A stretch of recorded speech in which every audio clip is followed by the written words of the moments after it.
o Flamengo cortou um pouquinho a despesa, mas não fez nem coceguinha no tamanho, né? Porque o Flamengo hoje é um mastodonte, é um gigante. Ele era um clube que faturava quase 1 bi, que caiu, né? Pelas minhas contas aqui, a receita dele ainda é menor do que foi apresentado, é de 668 milhões, contra quase 1 bilhão em 2019. Então o Flamengo vinha muito bem, era o exemplo de boa gestão do futebol brasileiro, e hoje, infelizmente, é um dia ruim.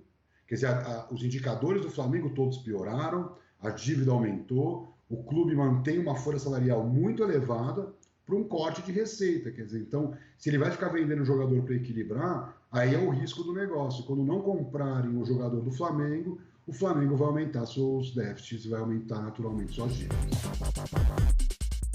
No demonstrativo financeiro, o Flamengo também detalha que ainda tem cerca de 270 milhões de reais para pagar em contratações realizadas, como Gabigol, ao custo de 96 milhões de reais, e Pedro, este ao custo de 14 milhões de dólares, ou 88 milhões de reais. Léo Pereira, por exemplo, teve um custo total de 34 milhões de reais. A operação para tirar Michael do Goiás chegou a 38 milhões. Por outro lado, a diretoria rubro-negra trabalhou para negociar alguns jogadores e equilibrar o caixa. Yuri César saiu por 6 milhões de dólares e Lincoln por 2 milhões e 800 mil dólares. Ambos já entraram ainda no balanço de 2020, o que não ocorreu, por exemplo, com Natan, emprestado com promessa de venda ao Red Bull Bragantino. O documento também aponta que o Flamengo recorreu a 2 empréstimos em janeiro de 2021 ao seu banco patrocinador. Um total de 66 milhões para ter respiro em meio à crise. O resultado financeiro foi um déficit de 107 milhões de reais. Mas aí vale um adendo. Uma das fontes de receitas, cerca de 87 milhões referentes às transmissões de TV, foram adiadas para 2021 e não constaram no balanço, embora sejam referentes a 2020. A diretoria do Flamengo entende que a situação reflete um momento difícil da pandemia, mas não vê riscos de comprometimento das finanças do clube.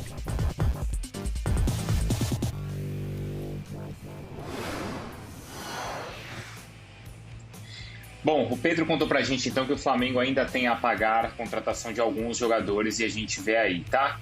Gabigol, Pedro, Gerson, Michael, Léo Pereira e também o Bruno Henrique. O valor aí de todas as contratações, esses valores foram todos parcelados, então, claro, nos próximos meses o Flamengo, cada caso um caso, mas ainda tem que pagar a contratação desses jogadores. Ô Eugênio, eu quero saber o seguinte, desses nomes que estão aí, independentemente do valor, mas em campo eles já se pagaram? Quer dizer, não dá para ser independentemente, porque quando você paga alto, você tem uma expectativa alta também pelo que o cara pode fazer em campo. Quem já se pagou e quem não se pagou ainda, Eugênio, em campo? Bruno, essa pergunta é muito fácil, muito fácil. Olhando a lista aí, o Gabigol já se pagou. O retorno que ele já deu ao Flamengo, eu acho que é indiscutível, né? Em todos os aspectos, no aspecto técnico, no aspecto de imagem, de fidelização de torcedores, de conquista de adeptos, de internacionalização tem um porém aí, hein? Da imagem.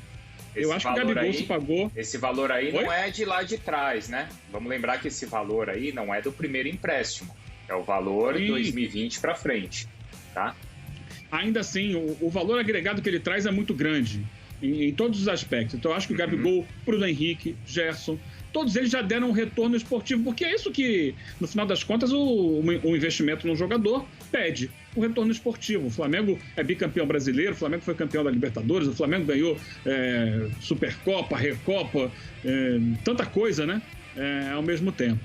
Então o Gabigol, o Gerson, o Bruno Henrique são indiscutíveis nisso. Os outros, o Pedro deu uma boa resposta ano passado, mas tem essa concorrência difícil com o Gabigol, então ele é um reserva de luxo, de enorme luxo, enquanto o Michael e o Léo Pereira não se pagaram, né? E a gente olhando assim agora, percebe que foram compras, né, com valores bem altos, né? Que no momento não eram absurdas, porque o Flamengo, como a gente viu na reportagem ali, o Flamengo vivia uma situação financeira bem mais tranquila do que ele vive hoje.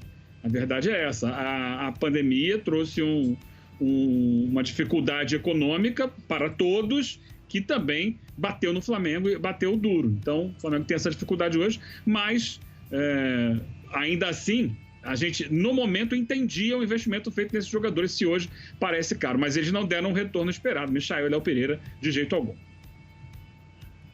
Mário Marra, aí eu imagino, quero saber se você concorda também com a fala do Eugênio. E Michael e Léo Pereira, então, que foram os jogadores que ainda que ainda não pagaram essa dívida em campo, você acha que eles ainda conseguem entregar o valor que foi gasto neles? Eu acho a mais difícil ser explicada é a situação do Michael, porque a gente precisa, obviamente, criar um contexto, um cenário. O Michael era um jogador para contra-ataque no Goiás. Era um jogador que o Goiás roubava a bola e sabia que teria o Michael correndo por um lado ou pelo outro, e ele criaria uma situação real de gol. E o Goiás ficou tranquilo na Série A do Campeonato Brasileiro na temporada anterior por causa do Michael. E aí, o Jorge Jesus, na época, o Flamengo, eles viram no Michael um potencial que de fato ele tem, mas ele precisaria se adaptar a ser mais controlador da bola. Ele jogaria em um time que faria um papel em campo completamente diferente do papel que ele foi muito bem no time anterior. E eu acho difícil que o Flamengo mude tanto assim o seu perfil de jogo, para ser um time mais reativo, para ser um time de velocidade de contra-ataque com o Michael. A não ser que o Michael ele adquira, e ele pode fazer isso, claro que pode, ele é um ser humano, ele adquira outras qualidades para ser também controlador, dono da bola, para participar mais do jogo coletivo como um todo. As outras contratações, todas são justificáveis. A saída do Pablo Mari, ok, Léo Pereira. O Léo Pereira estava jogando muito no Atlético Paranaense. Ah, mas não deu certo. Calma, ele está aí, ele pode dar certo ainda. Ainda hoje estava lendo, sempre trazendo um paralelo, que eu acho que é importante colocar isso na mesa, sobre o Leandro Trossard, jogador do Brighton e jogador também da seleção da Bélgica. O primeiro ano dele de Brighton, ele foi muito criticado. Os primeiros momentos da segunda temporada, ele já foi bastante elogiado e ele tem rendido muito mais. Então, o jogador se paga, pode ser que ele não se pague no primeiro momento, no primeiro ano, no segundo ano, ele precisa se ambientar. E essa realidade do Flamengo, muito bem abordada pelo Pedro, é uma realidade também trazendo para um cenário de pandemia em Premier League, que o Tottenham foi ao banco e pegou um empréstimo em junho do ano passado de 175 milhões de libras. O Arsenal, em janeiro, foi ao banco, foi ao banco e pegou um empréstimo de 120 milhões de libras. Então, não é para bater no clube. Essa foi uma situação que chutou a porta de todos os clubes e que escancarou a dificuldade. É uma situação de pandemia. Só uma coisa, né, Marra? Hein, Mari? Porque o Somoge até na matéria citou assim, quem não se preparou. Gente, ninguém se preparou, né, para isso. Claro que alguns clubes eles conseguem virar a chave de maneira mais rápida e conseguem se equilibrar, mas a gente não se preparou, os clubes também não se prepararam. A questão é que eles estão fazendo também a partir de agora, Mário. Ô Bruno, rapidamente, Mariana. Agora, nessa tela a gente mostrou um negócio maravilhoso, que foi a contratação do Bruno Henrique, né? Que coisa inacreditável como foi a contratação do Bruno Henrique, como ele se pagou no primeiro minuto, praticamente. Vamos lembrar, volta no tempo, ele chega para ser um reserva, para buscar espaço, para tentar jogar, porque a temporada anterior dele, ele tinha tido lesões, um problema na vista, cirurgia, tinha tido pneumonia, não foi pneumonia que ele teve também? Então ele sofreu, passou um tempo, e aí chega no Flamengo, ele reencontra o Bruno Henrique e ele se torna o melhor Bruno Henrique da carreira dele, graças à estrutura e ao jeito de jogar do Flamengo.